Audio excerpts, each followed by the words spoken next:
The Panthers out-lose the Buccaneers in overtime. That and more on today's episode of Locked On Bucs.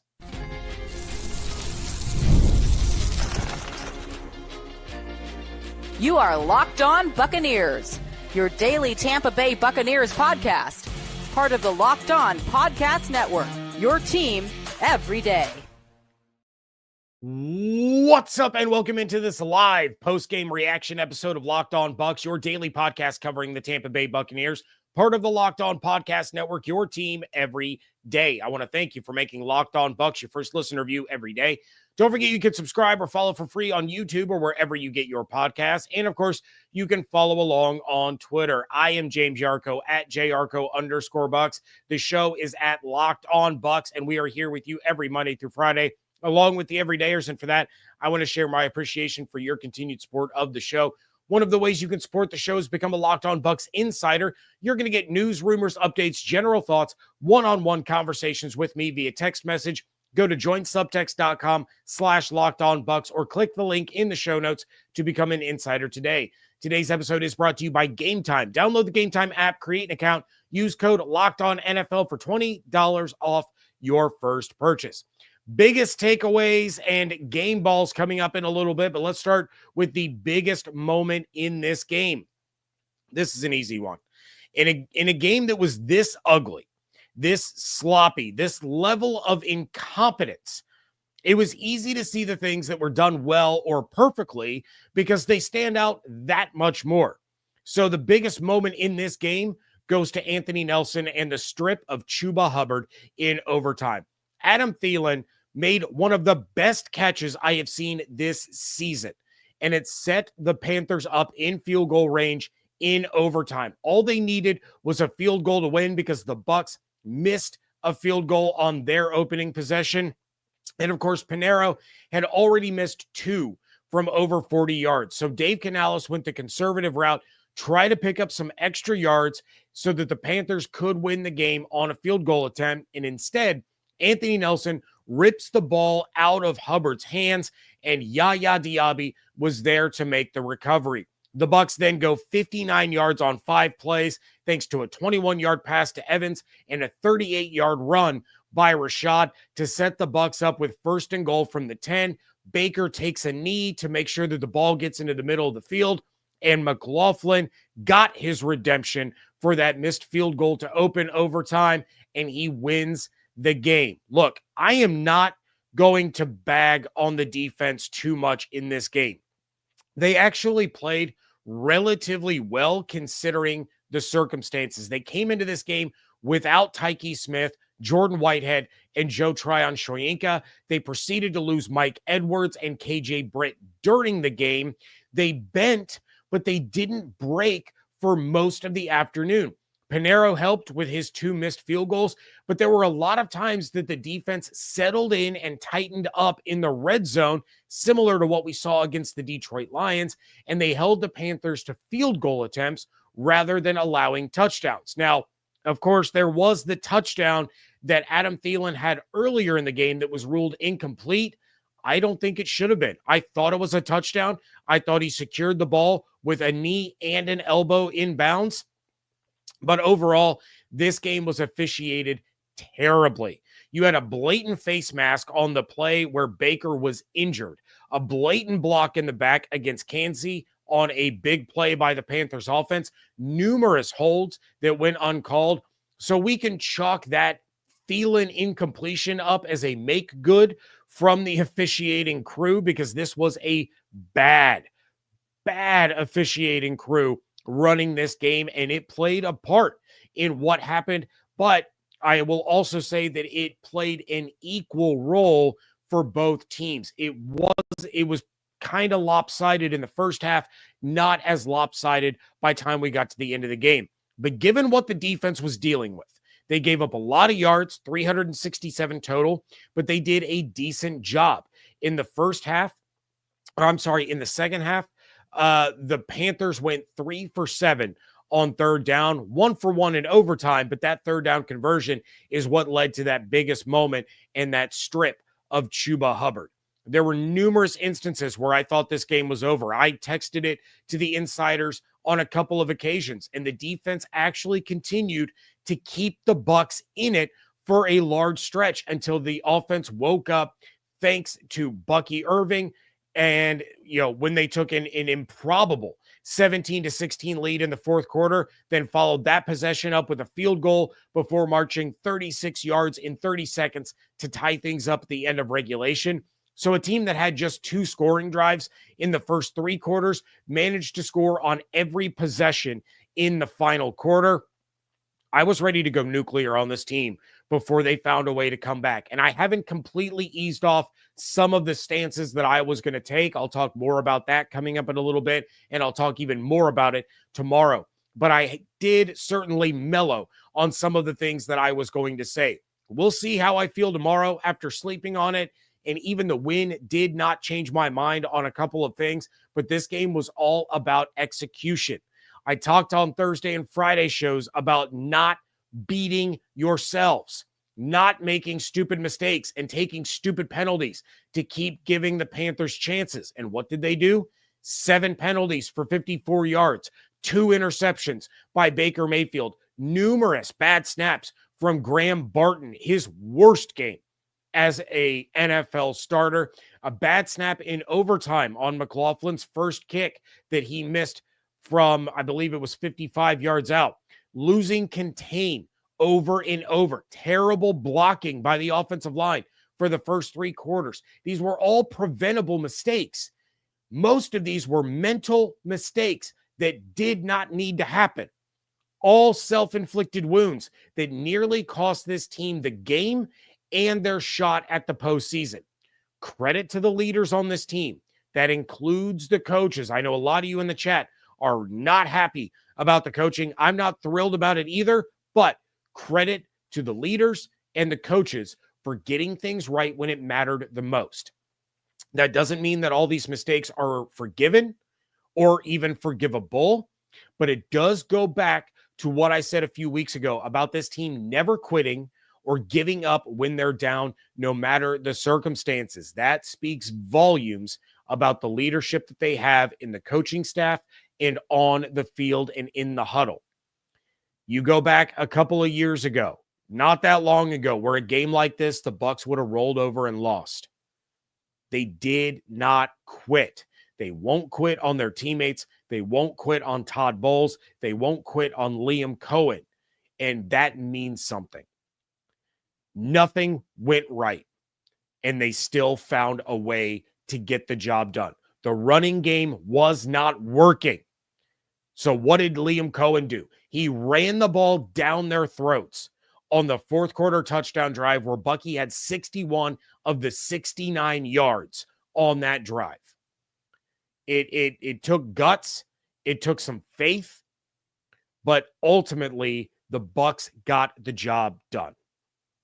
Going to jump into the chat. Let's see. We got Ted in the chat saying Bucky is money. He absolutely is. That Demon Hunter says, sorry, James, still very angry about this game. You have every right to be. You have every right to be angry about this game because it was ugly. The game never should have been this close. And instead, the Bucs were scratching and clawing for their lives to the very bitter end. Benjamin talking about how the Raiders barely lost to the Chiefs, saying the Chiefs are not that good this season. They're just very lucky. I don't disagree with that. And look, this is not a Raiders team that you can look past. It looked, for all intents and purposes, like the Bucs were trying to look past the Panthers. The Bucs can't afford to look past anyone right now. They have to win these games. And you see what happens when they don't come out with the same intensity that they had against the New York Giants.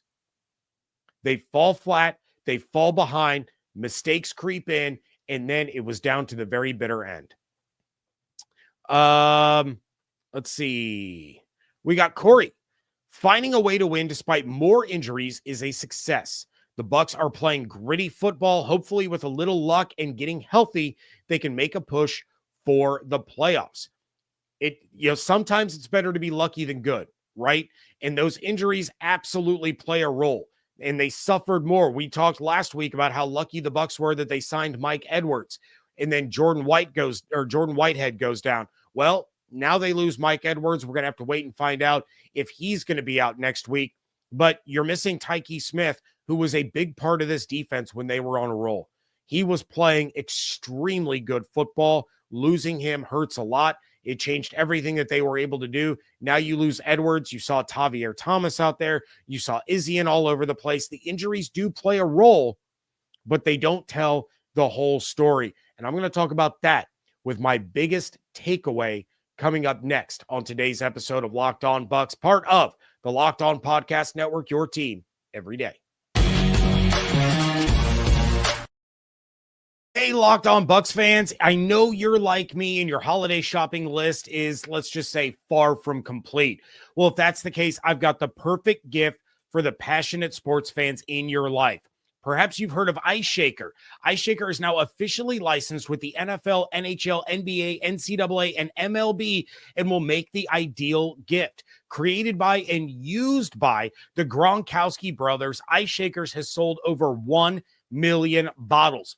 They have changed the game with workout bottles, and this is the gift that you've been looking for. This right here, this Ice Shaker. Go to iceshaker.com and use code LOCKEDONNFL at checkout and save 25% on your order. Their patented twist-in agitator, this little contraption right here, breaks up powders but is silent when you shake it instead of that annoying ball that's always rattling around. Listen, you hear nothing except for the tags that are in the bottom of this thing. The agitator also works as a strainer as well, and it makes a very solid tailgating cup to mix drinks, and they're customizable. Send them your logo and check out their custom shop to customize your favorite bottle. Turnaround time on custom bottles is 3 to 5 business days. Think of how cool something like this would be for like my son's hockey team, where all the players have their own custom team shaker. Order your team branded bottles today at iceshaker.com and use the code LOCKEDONNFL for 25% off your order. Ice Shakers, show your support for your teams with the best branded workout bottles on the market. Ice Shakers. This episode is sponsored by BetterHelp. When your schedule is packed with kids' activities, big work projects, and more, it's easy to let your priorities slip. Even when we know what makes us happy, it's hard to make time for it. So many of us put all our focus and energy into making sure we're there to provide for other people and always put ourselves on the back burner. That can lead to problems building up from being left there too long. That's why it's so important to treat your mental health with the same care and attention that you give to everyone else in your life. If you're thinking of starting therapy, give BetterHelp a try. It's entirely online and designed to fit around your busy schedule so that you don't have to leave yourself on the back burner anymore. Just fill out a brief questionnaire to get matched with a licensed therapist, and you can switch therapists at any time for no additional charge. Never skip therapy day with BetterHelp. Visit BetterHelp.com/lockedon to get 10% off your first month. That's BetterHelp, HELP.com/lockedon. Thank you again for making Locked On Bucs your first listen review every day. The new Locked On NFL is here, and it's 2 shows every day. You got the Madman Tyler Rowland kicking off your morning. Then you can swing by the barbershop with Tony Wiggins for real NFL talk. Add in the Locked On local experts. You get unprecedented NFL insight, hot opinions, detailed breakdowns, all in 30 minutes. It's the new Locked On NFL, and it's twice a day, so make it your second listen at Locked On NFL on YouTube or wherever you get your podcasts. Demon Hunter in the chat says, as a side note, that's a pretty snazzy hoodie, James. Thank you, Demon Hunter. I appreciate that. What we're not going to do is we're not going to mention to Evan Klosky that my team knows how to beat Michigan at home, which apparently is something that his team did not do on Saturday. So we're not going to say that to Evan Klosky at eKlosky on Twitter. We're not going to do that. All right. I am not doing a takeaway for both sides of the ball on this one. I'm doing a team takeaway. And here it is. And some of you may not like to hear this. This team is still going to make the playoffs, but they would be better off if they didn't. This is a take that I kind of touched on a few weeks back, but today made it more evident than ever. This is not a playoff team as they stand today. They do not have the starters anymore to truly contend. They don't have the backups with enough talent to step up. They are depleted by injury, unlike just about any other team in the NFL. And if they make the playoffs, which I still believe they will, they are not going to win. This offense was putrid on Sunday, and they've been one of the best in the league all season long. Their numbers on Sunday are going to tell a different story than what your eyeballs showed you on Sunday afternoon during this game. 445 total yards, fantastic. Over 200 air yards, over 200 rushing yards, phenomenal. Nearly 40 minutes time of possession. That looks like a dominant performance. But we all know from watching it that it wasn't anywhere close to that. This Buccaneers team is not beating the Eagles again. I don't mean ever. I mean, they're not beating the Eagles again this season. They're not beating the Lions again this season. If they win the division, which is still extremely possible because Kirk Sember started off with 4 interceptions against the Chargers, who the Bucs still have to face. But even if they win the division and they get the 4 seed, they're not beating the Packers or the Vikings. Even at home, they're going to get trounced. This is a team that once it's healthy and with another year of free agency and the draft behind them, they are without question legit contenders in the NFC. Now, that is, of course, assuming Chris Godwin returns, which is not a guarantee, but I think it's a pretty solid likelihood. I actually today feel more confident about Chris Godwin re-signing with the Buccaneers this offseason than I did 3 months ago. But even making the playoffs isn't going to necessarily ensure that Todd Bowles keeps his job.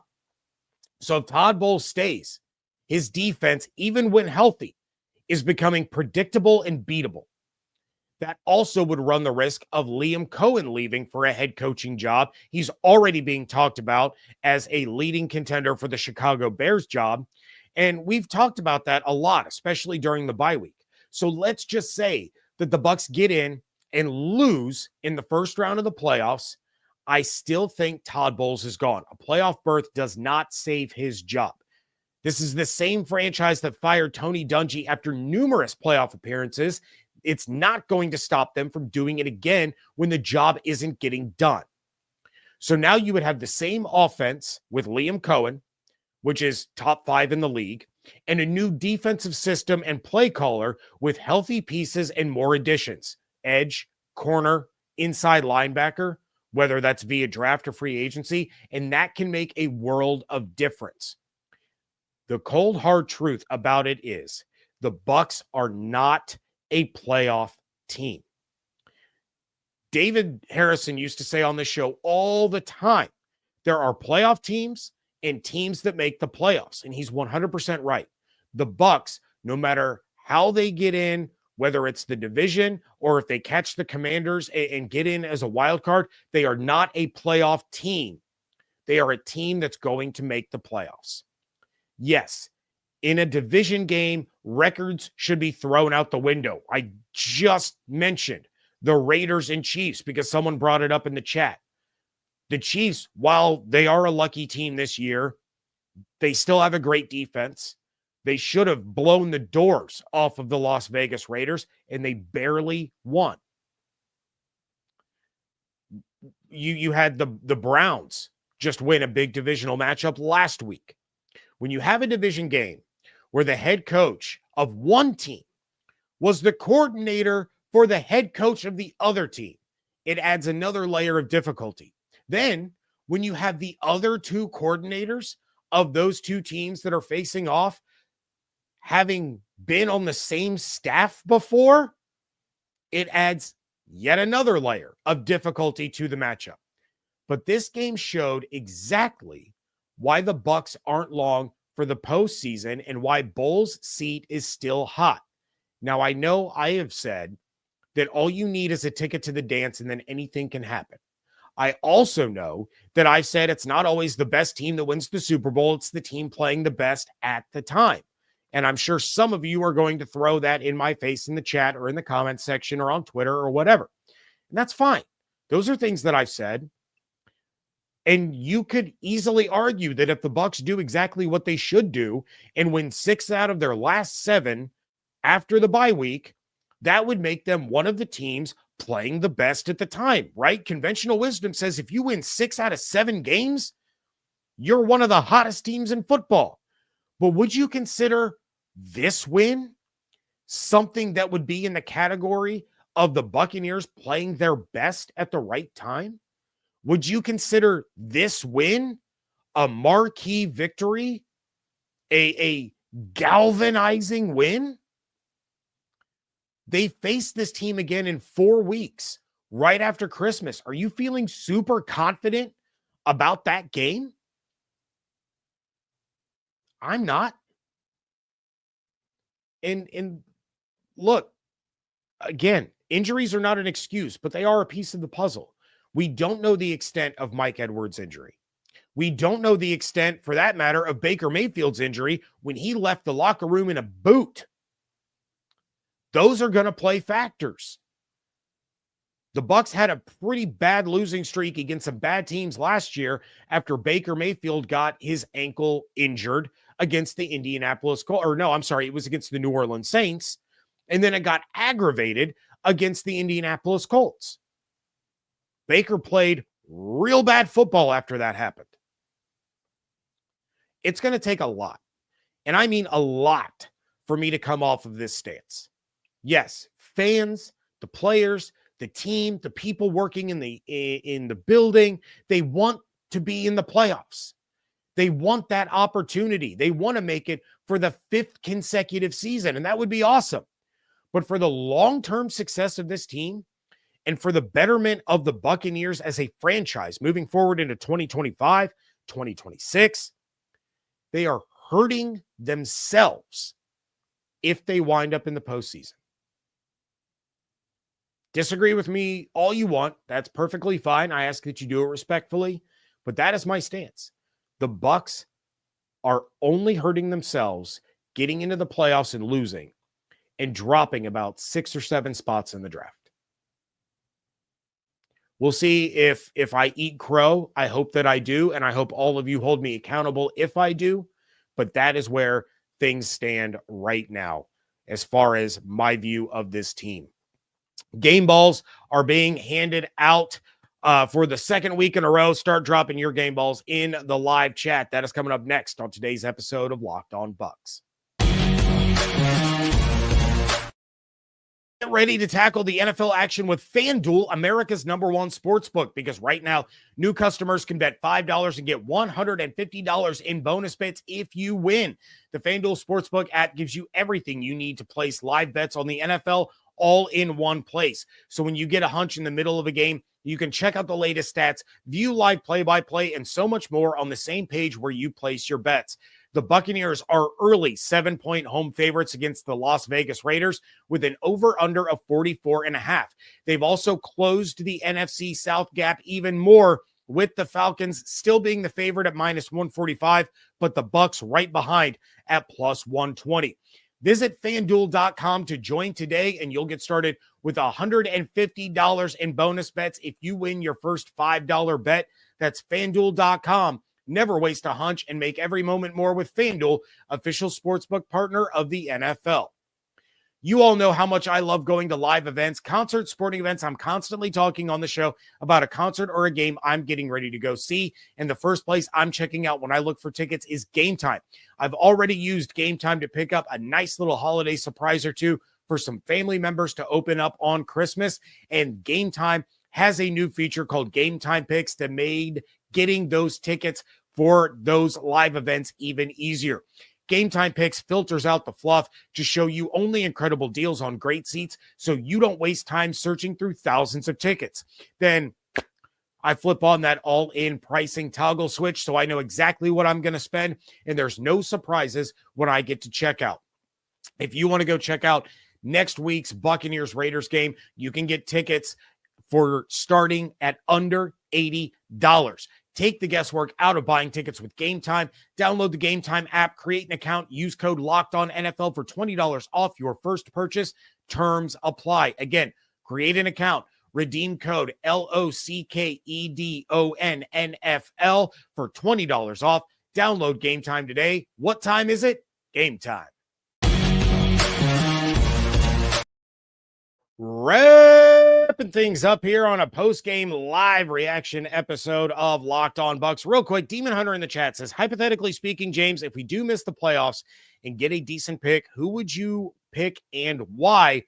It's a very long conversation that I'm not going to fully get into on this episode, but I will say, and I already forewarned the insiders, prepare to hear me talk about cornerback Benjamin Morrison a lot this offseason. He is a shutdown corner from Notre Dame, and his draft stock is going to dip a little bit. Suffered a season-ending hip injury in October. He would have been a top 10 pick. He is going to slide probably to the mid to late teens because of that injury, depending on if he's ready to, do the pro day, the combine, all that stuff. But having Zion McCollum and Benjamin Morrison as your starting outside corners, that is a duo that I am here for. But let's talk about game balls.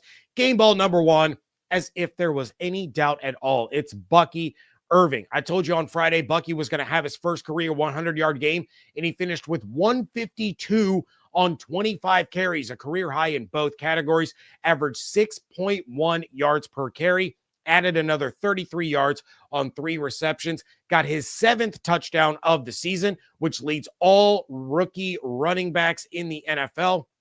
He also passed Tyrone Tracy for the most rushing yards by a rookie running back this year. He is also 4th among all running backs, not rookie running backs, all running backs this year in yards per touch with a minimum of 125 touches. Bucky deserves Offensive Rookie of the Year consideration, but since he's not a quarterback, he's not going to get it, which is really irritating because Bucky Irving has been absolutely electric. Hopefully that hip injury that he suffered during the kick return at the end of the first half does not linger, and he's going to be good to go next week. That's another injury we're going to have to keep our eye on.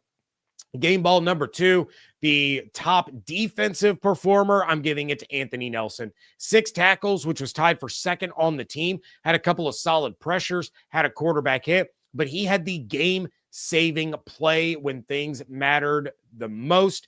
For once, the defense needed to make a play, and he was the one that actually did it. For that, he deserves the top defensive game ball, and I am awarding him the Locked On Bucs play of the day. Game ball number 3, my second game ball for the offense, it's Mike Evans. 118 yards on 8 receptions, clutch receptions down the stretch. He had a 17-yard reception to start the drive on the 36 yards in 30 seconds for the game-tying field goal at the end of regulation. Then on the game-winning drive in overtime, he had a huge 21-yard catch that got the Bucs near midfield and really got things cooking. Had an outstanding heads-up play where he caught the ball short of the sticks. He rolled over, extended the ball, got the first down before he was touched, and he had a sick one-handed touchdown to open up the scoring for the Bucs in this one. He's now just 5 yards off of the average that he needed coming out of the bye. I know there were a lot of people concerned about him only having 67 yards last week.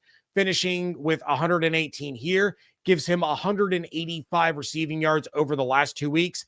He needed 95 a week to hit that 1,000-yard mark, so that would have been 190. He's still on track, folks. He's still in play for that 1,000-yard season. And then game ball number 4, this one was a little bit tougher, but I went with Yaya Diaby. He was also tied for second on the team in tackles with 6. He was one of the few bright spots in the first half, honestly, made some big stops in the run game. Chuba Hubbard had been playing phenomenal football. I don't remember his exact stats, but I know he did not finish with a lot of yards in this one. He got held quite a bit on a few plays. He was one of the ones that I talked about. There were some egregious holdings that went uncalled against the Panthers. Yaya was the victim of that more often than anyone else. And of course, he had the key fumble recovery to give the Bucs the ball in overtime. He was honestly one of the guys that I thought was really playing well, but that it wasn't going to be necessarily reflected in the stat sheet.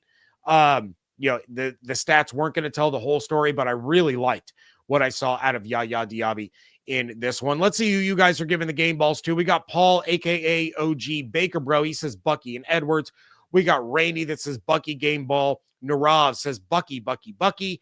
Corey says Nelson and Bucky. Lakita says Mike. Narav says on defense, it's Nelson. We got Ricky who says Evans. He also gives Diaby a quarter of a game ball. Gary says Bucky. Golden game ball. Demon Hunter says golden game ball again goes to Bucky. Mike gets the silver game ball. Nelly and Chase tie for the bronze ball. Let's see. We got honorable mention from Richard goes to the officials for blowing the Thielen touchdown. Let's see. We got Zoe that says, will Sean Murphy Bunting be a free agent this year? I'm not sure if I think he signed a 1-year deal with the Cardinals, but I'm not 100% sure on that. But I remember talking about him potentially returning to the Bucs this year. That didn't happen. If I remember correctly, he'd expressed interest in wanting to return, ended up signing with Arizona, but I think it was for a 1-year deal. That's certainly something that we will get into later on. Let's see. We got Lakita giving McLaughlin an alternate game ball here. And then honorable mention from Aaron says Antoine Winfield Jr. He is starting to make a few splashes. He played a decent game. But again, his game changed when Edwards left. He wasn't able to make some of the splash plays that he was making early on in the game. Once Edwards left, he had to drop back and he had to play that center field role that takes him out of doing some of those special teams. So I do appreciate what he did. I just wish we could have seen more of Winfield being Himfield, but losing Mike Edwards, that really hurt. Bo says, hey, James, are you a true Bucs fan or do you root for another team? Look, I became a Buccaneers fan in 1995. I was 10 years old. That perfectly coincided with them drafting Sapp and Brooks. But I will say this, as I have done this job, as I have covered the Bucs for well over a decade now, it changes the way you view the team. I no longer watch the Buccaneers through the lens of a fan. I watch through the lens of someone who needs to assess what I'm seeing. So I don't root for another NFL team to answer that portion of the question, but I'm not the diehard fan that I was, 10 years ago. This job really truly does change the way that you view football, especially when you're covering a team that you've loved for the majority of your life. I mean, 75% of my life has been spent following the Buccaneers, but I don't watch them the same way anymore. And that's why I really do, as much as I may make people mad with some of my takes, I'm very proud of the fact that I always come at you honestly, and I try to make sure that I am as unbiased in my observations and my relaying of those thoughts and observations to all of you, because this is not a fan podcast. This is a podcast that covers the Buccaneers from the perspective of a credentialed media member who covers the Buccaneers. So I hope that answers your question. That is going to do it for this episode. Please check out everything going on Twitter at Locked On Bucs, at @JYarcho_Bucs. Become a Locked On Bucs insider. Go to joinsubtext.com/LockedOnBucs or click the link in the show notes. Let's see. Subscribe on YouTube. Hit that notification bell so you know every time I go live. And of course, make sure that you're subscribed on your favorite podcast platform. Hope you all have an absolutely outstanding day. Stay safe, stay healthy, fire the cannons. Want to thank you so much for joining me right here on Locked On Bucs, part of the Locked On Podcast Network, your team every day.